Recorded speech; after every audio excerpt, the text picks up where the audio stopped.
तो 2 मिनट में हमें एक सोल्यूशन लेकर के आना है कि ये जो पार्लियामेंट्री पैनल कह रहा है कि हम मिनिमम एज है इलेक्शन कंटेस्ट करने की उसको कम कर दें, उसके लिए हम क्या करें। तो चलिए बात कर लेते हैं अभी इसके बारे में, और इलेक्शन का जो स्टैटिक टॉपिक है उसको भी देख लेंगे।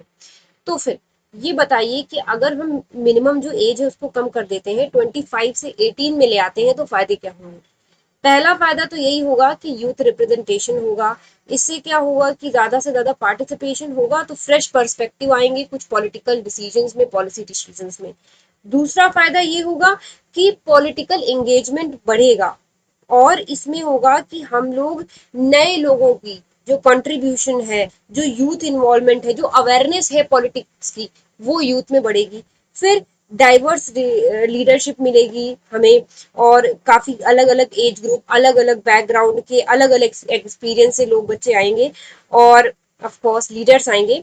फिर कई सारे मॉडर्न चैलेंजेस हैं जो उनसे हम अडाप्ट कर पाएंगे, क्योंकि आज जो एजेड लोग हैं उनको उतना ज्यादा नहीं पता है चीजों के बारे में, एआई के बारे में, या फिर they are not well versed tech savvy, लेकिन हम लोग होंगे। इससे ये फायदे होंगे, लेकिन इससे कुछ नुकसान भी हो सकते हैं, जैसे कि कुछ एक्सपीरियंस उनको नहीं होता है ना। हमारे यहाँ पे उनको अंडरस्टैंडिंग इतनी नहीं होती, क्योंकि जो इतना ब्रॉड पर्सपेक्टिव है वो एक्सपीरियंस के साथ ही आता है ना। कई कॉम्प्लेक्सिटीज है गवर्नेंस की, पब्लिक पॉलिसी की, वो उन्हें नहीं पता होंगी। कहीं ना कहीं वो इन्फ्लुएंस किए जा सकते हैं, वो वनरेबल होते हैं कि वो कहीं इन्फ्लुएंस ना हो जाए, एक्सटर्नल इन्फ्लुएंस ना हो जाए एक्सटर्नली, है ना। अगर वो पॉलिटिकल डायनेमिक्स में एक्सपोज किए जाते हैं तो, क्योंकि उनका एक्सपोजर बहुत कम होता है पहले से, और अच्छी हो सकता है वो प्रिपेयर्डनेस ना हो उनकी, तो ये सारी प्रॉब्लम्स आ सकती है। तो फिर ऐसे में क्या करें। तो इसके लिए पहले हमें जानना होगा कि अलग कंट्रीज में क्या क्या हुआ है। तो देखिए, जैसे कनाडा है, जहां पर मिनिमम एज है 18, वहां पर यंग लीडर्स आ रहे हैं, जैसे कि एक लीडर का नाम है पियरे लो दसो, आई होप मैंने नाम सही लिया हो। वो इलेक्ट किए गए थे। तो हाँ, देखा जा रहा है और चीजें देखी जा रही है कि हाँ इलेक्ट हो रहे हैं लोग, है ना। काफी यूथ लोगों की यूथ जो लेड मूवमेंट है उनमें सक्सेस देखी जा रही है, जैसे कि मार्च फॉर आवर लाइव्स। वो ये कहाँ पर हुआ था, मार्च फॉर आवर लाइव्स हुआ था यूनाइटेड स्टेट में, जिसने की बताया था कि भाई कैसे यंग पीपल को एंगेज करना चाहिए। इसके अलावा कई मतलब उनका जो मोमेंटम होता है, एनर्जी होती है, वो हाई होती है। तो ऑफ कोर्स इससे हमें फायदा मिलेगा। और इसके अलावा कमेटी ये भी कह रही है कि कई सारे सर्वे ये बता रहे हैं कि पॉलिटिकल अवेयरनेस और नॉलेज जो यूथ की है वो बहुत जरूरी है ना, बहुत जरूरी है हमारी इसके लिए। तो ये सारी चीजें हमें देखने को मिल रही हैं। तो भाई ऐसे में क्या करना चाहिए हमें। तो भाई यही है कि इलेक्शन कमीशन से पूछ लेते हैं क्या करें। तो भाई इलेक्शन कमीशन कह रही है कि भाई ऐसा मत करो, ये मत करो। ओके, क्योंकि उनको नेसेसरी एक्सपीरियंस नहीं होगा और दिक्कत आ सकती है। इसके अलावा और भी प्रपोजल मतलब डिस्कस किए जा रहे हैं कमेटी में, जैसे कि कुछ कॉमन इलेक्टोरल रोल को लेकर के, और कमेटी डिस्कस करिए concept of common electoral roll, जैसे कि कई सारे डिफरेंट टाइप्स ऑफ इलेक्शन में।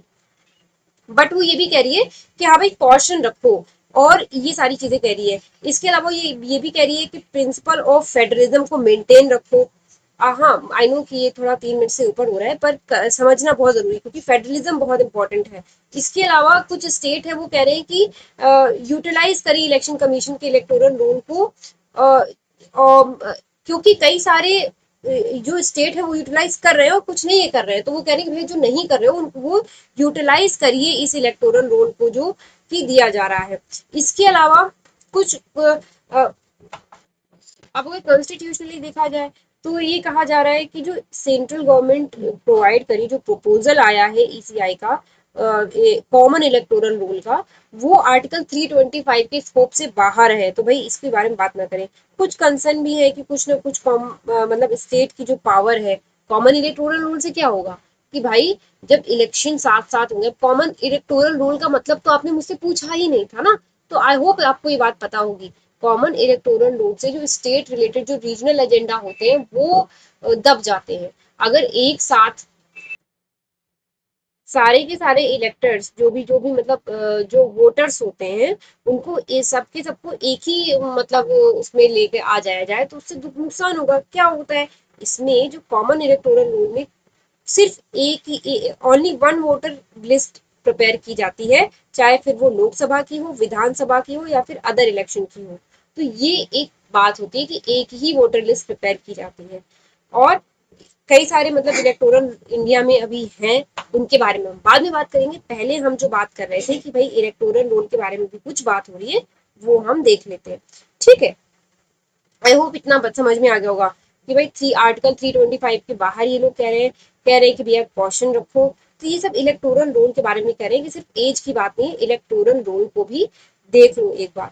ओके, और इसके अलावा जो कमेटी ये कह रही है कि कुछ पोटेंशियल इम्पैक्ट होगा स्टेट की पावर पे, और स्टेट की पावर में कहाँ पर इम्पैक्ट होगा ये तो मैंने बताया था, जो चैप्टर 9 है और चैप्टर 9A है ऑफ द कॉन्स्टिट्यूशन, उस पे इम्पैक्ट होगा। तो ये सारी इम्पैक्ट पड़ सकता है।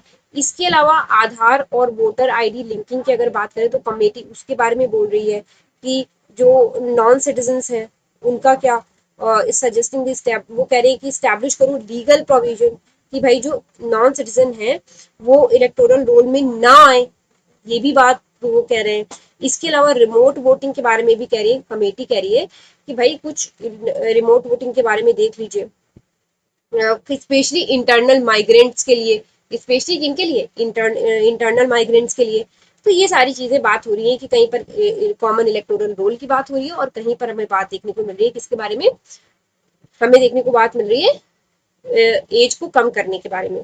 ठीक है, तो यही सारी रिकमेंडेशन है कि भाई जो फॉल्स डिक्लेरेशन होता है नॉमिनेशन के टाइम पे उस पे ध्यान दे। पैनल बोल रहा है कि भाई पनिशमेंट इंक्रीज कर दो इसके लिए, जो भी अगर फॉल्स एफिडेविट लेकर के आता है उसके लिए कह दो कि फॉल्स एफिडेविट अगर लेकर के आते हो तो भाई 6 महीने से 2 साल तक तो तुमको दिक्कत हो सकती है और जेल हो सकती है, और जितनी ज्यादा सिवियरिटी होगी उसके अकॉर्डिंग हम आपको देंगे पनिशमेंट। इसके अलावा सेक्शन 125A भी होता है रिप्रेजेंटेशन ऑफ पीपल एक्ट का 1951 का, वो डील करता है पेनाल्टी से, तो उस पर भी थोड़ा ध्यान दें और उसको थोड़ा सा रिगरस बनाएं।